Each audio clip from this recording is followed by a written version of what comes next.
of this application. The court has to decide whether the matter is so urgent that the timelines are justified and the urgency is not self-created, because, I quote, where the application lacks the requisite element or degree of urgency, the court can for that reason decline to exercise its power under Rule 612B. The matter is then not properly on the court's roll, and it can decline to hear it. The appropriate order is generally to strike the application from the roll. And I quote from Commissioner for South African Revenue Services versus Hawker Air Services Pty Limited, Commissioner for South African Revenue Service versus Hawker Aviation Services Partnership and others, 2006, in brackets for SA 292 SCA. The Constitutional Court in a party and another versus Minister of Home Affairs and another, Maloko and others versus Minister of Home Affairs and another, 2009-3, SA 649 CC, at paragraph 65, found that launching applications on such short notice and at the very latest date should be avoided, as it places undue pressure on the parties and the court. In Economic Freedom Fighters and others versus Chairperson of the Powers of Privileges Committee and others, 2024 ZAWCHC 31, dated 8 February 2024, it was found that one day notice to the respondents with the court, and I quote, to digest the contents thereof so that the matter could be heard and judgment handed down in the space of 1 day or 2 thereafter was wholly unreasonable. With that background, the court has to decide this urgency. In this matter, the application was filed on a Saturday. The respondent was to oppose the matter by email or extraordinarily by means of WhatsApp on the Sunday by 1600 hours on the same day, Saturday the 23rd of March 2024, and to deliver any opposing affidavit by no later than 1600 hours on Sunday 24 March 2024, with the matter set down for Monday 25 March 2024. The court was expected to hear this matter on Monday at 10 o'clock. The respondent's answering affidavit was filed on Monday, and the matter stood down till 1500 hours for the applicant to decide whether it was to reply, for the court to have time to read the answering affidavit in between the other 20 urgent applications this court had on its roll.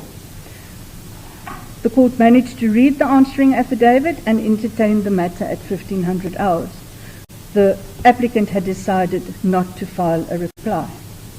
It is patently clear that none of the practice directives of this court was adhered to. The time frames in terms of Rule 612 were unreasonable, not only to the respondents, but to the court. It was argued that despite these shortcomings, the urgency is so patent as it stems from the threat to arrest the applicant without a due and lawful process. And the whole premise of the applicant's case is 1, the applicant's standing in society, 2, there is an unlawful prosecution, 3, the arrest will be unlawful, and 4, the applicant's constitutional right to dignity and freedom of movement will be infringed. Arrest is a means to process a suspect and have an appearance before court. The respondent set this out in the answering affidavit, but it is trite. The applicant, by means of her attorney, sets out in the main application prior to this application that the NDDP does not even intend to oppose bail. This was already in the main application set out, making it clear that detention was not an issue. In the answering affidavit to this application, the NDDP confirms that it will not oppose bail. Arrest without detention simply is not urgent. It is most certainly not within the power of this court to instruct the minister and his officials to summons the applicant versus to arrest her. there is in any way no such prayer sought in the application before me. I cannot find this, firstly because there are no grounds set out as to why this should be done, except that the applicant's standing in society and her dignity. The NDPP has stated under oath that her attorney can take her to the Littleton police station and the attorney can take her to the court. This is already a courtesy and an exception to what ordinary citizens are afforded. There is not a single fact set out as why to the future arrest will be unlawful, seemingly because there is a weak case made out. Yet the applicant does not know what case has been set out, and this is pure speculation. I can make no finding on such speculation that there will be an unlawful arrest, or that there is a weak case.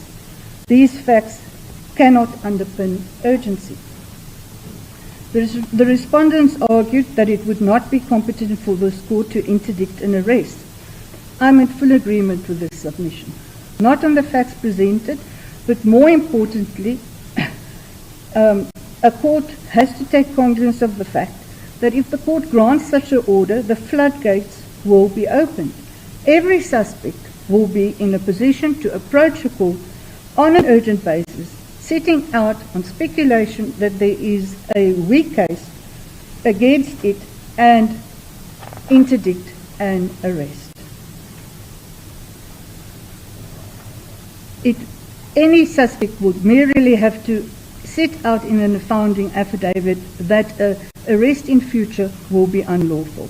The whole criminal justice system will fail and will be controlled by suspects. This applicant has been ensured that Section 40 will only be utilized if she does not present herself to the police station. The applicant has failed to do so for 2 weeks. The fact that Section 40 will only be utilized if she does not present her to the police station is in complete compliance with the standing orders, which sets out that arrest should be a last resort. I was referred to the matter of President of the Republic of South Africa versus Zuma and others, 2023, 11 SACR 610, Gauteng Division, paragraphs 8 to 10, that it would not be an overreach for this court to interdict arrest, but a bench exercising judicial oversight, if I should interdict the arrest. The matter is not comparable and does not sway me that I'm entitled to judicial oversight of this nature. Firstly, nowhere in that matter does the court find a court has judicial oversight to interdict an arrest. Second, in that matter, the summons was before court, and a plethora of grounds regarding its validity on the face thereof was raised. In this matter, no arrest has been made, and no unlawfulness on its own has been explained to court, excepting for pure speculation being raised. Furthermore, the court in that matter found that National Treasury and others, this is Opposition to Tolling Alliance, 2012 in brackets 6 SA 223 CC, was not applicable in that matter due to it being a private prosecution. The OTA case had held that where it sought for an interdict for a statutory authority from performing a function within its remit, a higher threshold existed than when seeking such relief against a private litigant, as in this instance. Much reliance was placed on the fact that the applicant has a right to legal representation of her choice. Clearly, the NDPP and the police investigator is aware of this right and has afforded her ample time to report to the Little Police Station with a legal representative. Mr. Piramore, already on 9 March 2024, had asked who her legal representative is. On 17 March 2024, the legal representative for the first time made contact with Paramore. The delay in processing the applicant was done out of courtesy. It was made clear that it was not a negotiation and was not open-ended. Mr. Meyer set out that due to a long trial in Durban, he is only available on 3 April 2024. I was referred to Section 35 of the Constitution and Section 73 of the CPA. Firstly, all of those sections refer to an accused or an arrest or a detained person, which are no construction this applicant before the court is. But accepting that pre-arrest there is for informational duties in terms of Section 73(2)(a, with these duties arising at the time of the arrest of the accused is entitled to legal representation. This right does not include that a legal representative dictate when a police official acting in terms of its authority has to fulfill its duties. The averment that the respondents don't want an attorney present for her to incriminate herself is pure speculation and flies in the face of Paramore and the NDPP attempting to secure an attorney to be present at her arrest. Already at the gatehouse, the applicant is afforded legal representation. She has been afforded a right to legal representation in the pre-trial and pre-arrest stage.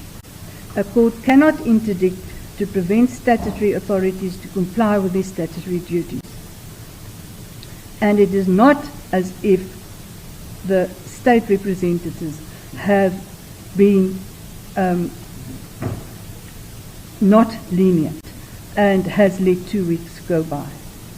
The prayer that I take judicial pick is for the court to determine whether an arrest would be unlawful. In reply on behalf of the applicant pursuant to a question by this court, it was submitted that I only need to take a peek into the docket if I'm uncertain. I'm not uncertain, and I exercise my discretion not to take a judicial peek. But this court is not a means to declare an arrest which has not taken place unlawful or that it would be unlawful or express a view thereon. I am therefore also not granting this order.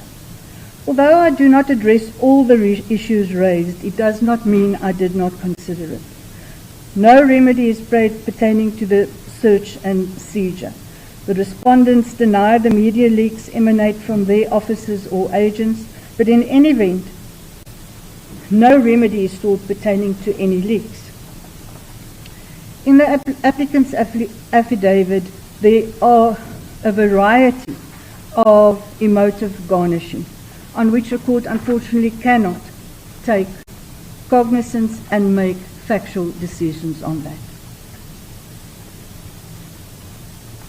However, even if the court finds that the matter is not urgent, the court must still make sure that there is substantial redress in a hearing in due course.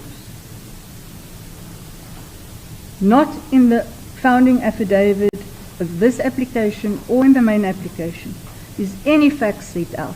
This requisite in terms of Rule 612B and the Practice Directive is not at all addressed in the founding affidavit.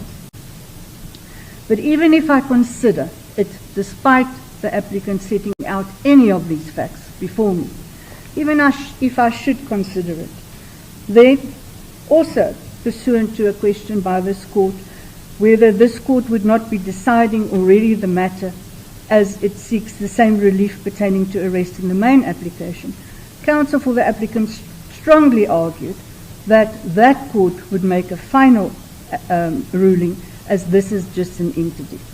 In that case, the applicant will have substantial redress in a hearing to follow.